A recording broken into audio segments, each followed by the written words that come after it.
ఏడవ రాశి తులారాశి వారి జ్యోతిష్యం భూత భవిష్యత్తు వర్ధమానం ఎలా ఉందో మన జానకిరామ్ని అడిగి చూద్దామండి.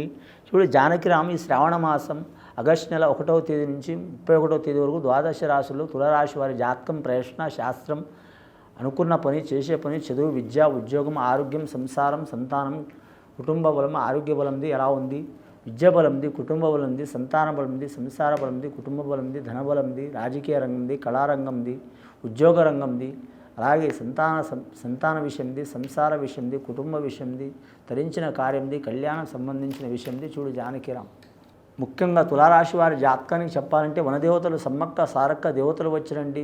చాలా వరకు శుభకరం ఉన్నదండి. షిరిడి సాయిబాబా వచ్చిండు, సబ్కా మాలిక్ ఏకహే అన్నట్టు.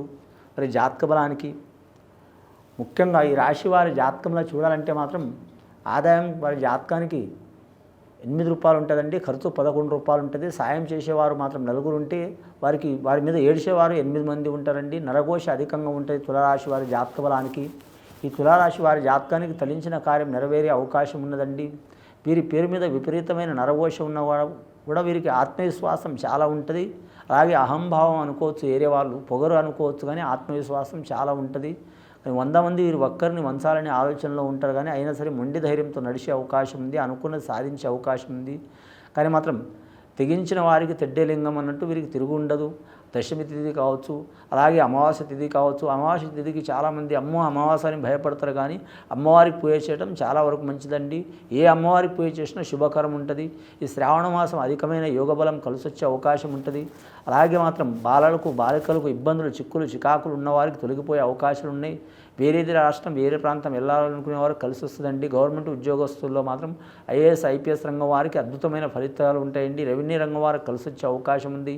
ఈ శ్రావణ మాసంలో మాత్రం 6 శుక్రవారాలు ఉన్నాయి కాబట్టి శుక్రవారం నియమం పాటించడం స్త్రీలకు అధికమైన ప్రాధాన్యత ఉంటుందండి.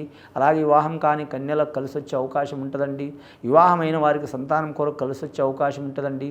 అలాగే కుటుంబ అభివృద్ధి కోసం ప్రయత్నం చేసిన వారు కలిసి వచ్చే అవకాశం ఉంటుందండి. అలాగే భార్యాభర్తలతో విరోధాలు ఉన్నవారు, చిక్కులు చికాకులు ఉన్నవారు, కోర్టు తగాదాలు ఉన్నవారు, సంతానంలో ఇబ్బందులు ఉన్నవారు, ద్వితీయ కళ్యాణం చేసుకోవాలనుకునేవారు, అలాగే వివాహ విషయంలో పెండింగ్లో ఉన్నవారు ఆ చిక్కులు చికాకులు తొలగిపోయే అవకాశాలు ఉన్నాయండి. నమ్మిన వారు సహకారం చేసే అవకాశం ఉంది. స్వాతి నక్షత్రం 1కి 4 సార్లు ఆలోచన చేసి పనిచేయటం మంచిదండి. విశాఖ నక్షత్రం వారు కూడా మాత్రం చాలా వరకు పెద్దల మాట ప్రకారం నడవటం మంచిదండి. ఇది విని చూసి ఆచరించే వారికి తులారాశి వారికి సర్వశుభాలు కలుగుతాయండి. శుభం భూయత్.